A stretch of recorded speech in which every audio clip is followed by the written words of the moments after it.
പേര് ദീപ. കേരളത്തിൽ കോട്ടയം ഡിസ്ട്രിക്റ്റിൽ പൊൻകുന്നം എന്ന സ്ഥലത്ത് താമസിക്കുന്നു. ഇവിടെ സിവിൽ എഞ്ചിനീയറായി പ്രൈവറ്റ് പ്രാക്ടീസ് ചെയ്യുകയാണ്. ഞാനിപ്പം ഒരു ചെറിയ ചാനല് തുടങ്ങുകയാണ്. തുടങ്ങുന്നതിന്റെ പ്രാധാന്യം വളരെ അധികം മാനസികമായിട്ട് തന്നെ ടച്ച് ചെയ്ത പല കാര്യങ്ങളും ഉള്ളതുകൊണ്ടാണ് ഇപ്പൊ ഇങ്ങനെ ഒരു ചാനൽ തുടങ്ങാൻ തീരുമാനിച്ചത്. എന്തുകൊണ്ടെന്നാണ് വളരെയധികം ആൾക്കാർ ഇന്ന് മാനസികമായിട്ട് ബുദ്ധിമുട്ടുകൾ അനുഭവിക്കുന്നു. കൊച്ചുകുട്ടികൾ മുതൽ വലിയ ആൾക്കാർ വരെ മാനസികമായി വളരെയധികം ടെൻഷനുകളും ഒക്കെ അനുഭവിക്കുന്നു. അതിന്റെ വെളിച്ചത്തിൽ എന്റെ ഇത്രയും നാളത്തെ ജീവിതത്തിന്റെ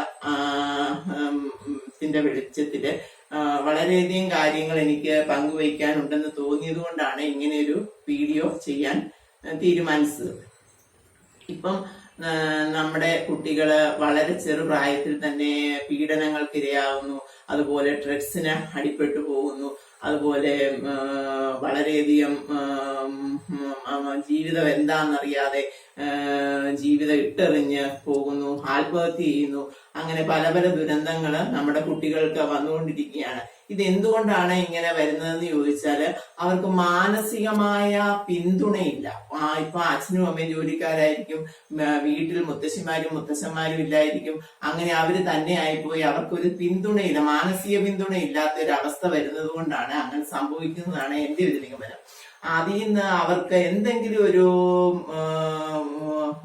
വൈബ്രേഷൻ വന്ന് അവരെ അതിൽ നിന്നും പിന്തിരിപ്പിക്കണമെങ്കിൽ അത് അവർക്ക് ആ മാനസികമായ പിന്തുണയും മാനസിക ബലവും നമ്മൾ കുട്ടിക്കാലം മുതലേ കൊടുത്തെങ്കിലേ സാധിക്കുകയുള്ളൂ. അതിനുവേണ്ടി അവരെ ശീലിപ്പിക്കേണ്ട ഒരു കാര്യമാണ് നാമജപം. നാമജപം എന്ന് പറഞ്ഞാൽ പ്രാർത്ഥന. അതെല്ലാ മതസ്ഥരും കൃത്യമായി ചെയ്യേണ്ട ഒരു ആചാരമാണ് പ്രാർത്ഥന. ആ പ്രാർത്ഥനാ ബലം എന്ന് പറയുന്നത് വളരെയധികം മനസ്സിന് ബലം നൽകുന്ന ഒന്നാണ്. അത് ഇന്നത്തെ കാലത്ത് ഇല്ലാതെ വന്നതാണ് ഇന്നത്തെ ഈ ദുരന്തങ്ങൾക്കെല്ലാം ഏകദേശം കാരണമായി. അതുപോലെ നമുക്ക് സാമ്പത്തിക ദുരന്തങ്ങള്, ശാരീരികമായ അസ്വസ്ഥതകള്, അസുഖങ്ങള്, ഇതെല്ലാം മാറുന്നതിനായിട്ട് പ്രാർത്ഥനയ്ക്ക് വളരെയധികം പ്രാധാന്യമുണ്ട്.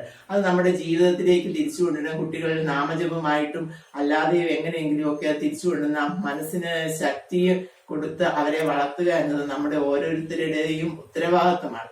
അതിനുവേണ്ടി നമുക്ക് നമ്മളെ കൊണ്ട് ചെയ്യാൻ കഴിയുന്ന എന്തെങ്കിലും ചെയ്യുക എന്ന് തോന്നിയത് കൊണ്ടാണ് ഇങ്ങനെ ഒരു ചാനൽ ഞാൻ ഇവിടെ തുടങ്ങാൻ കാരണം.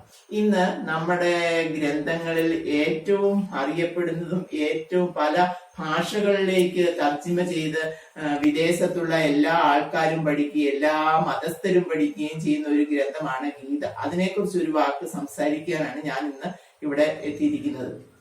ഇന്ന് ഗീതയ്ക്ക് വന്നിരിക്കുന്ന പ്രാധാന്യം എന്താണെന്ന് ചോദിച്ചാല് മനസ്സിന് ശാന്തിയും സമാധാനവും.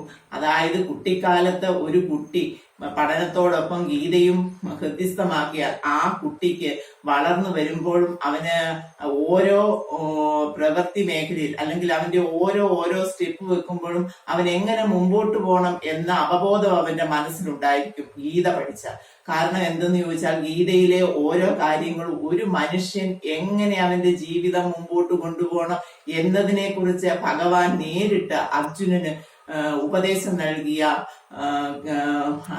ഭാഗം ഗ്രന്ഥമാക്കി ചിത്രീകരിച്ചിരിക്കുന്നതാണ് ഗീത.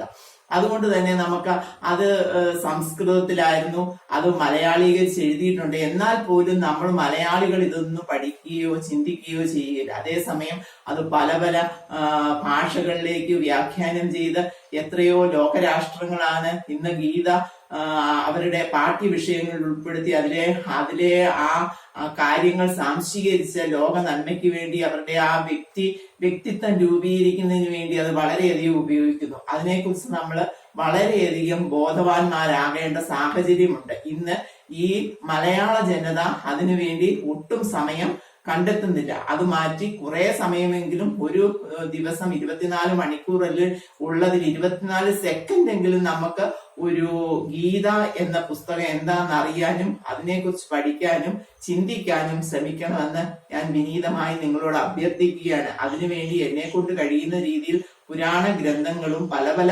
അതായത് ഹൈന്ദവ ഗ്രന്ഥങ്ങൾ, ഞാനൊരു ഹിന്ദുവാണ്, അതുകൊണ്ട് തന്നെ ഹൈന്ദവ ഗ്രന്ഥങ്ങളും അതോടൊപ്പം തന്നെ ഞാൻ വസിക്കുന്ന ഈ സമൂഹത്തിൽ പലതരത്തിലുള്ള ആൾക്കാരുമായിട്ട് ഇടപെടുന്നതുകൊണ്ട് തന്നെ പലതരത്തിലുള്ള ഗ്രന്ഥങ്ങളെ കുറിച്ചും ഉള്ള അറിവുകൾ നിങ്ങളുമായിട്ട് പങ്കുവയ്ക്കുന്നതിനായിട്ടാണ് ഞാൻ ഈ ചാനൽ തുടങ്ങിയിരിക്കുന്നത്. അതുകൊണ്ട് തന്നെ എല്ലാവരും ഇത് കേൾക്കാനും എല്ലാവരും ഈ ചാനലിൽ കൂടി വരുന്ന കാര്യങ്ങൾ സാംശീകരിക്കാനും ശ്രമിക്കണമെന്ന് അഭ്യർത്ഥിക്കുന്നു.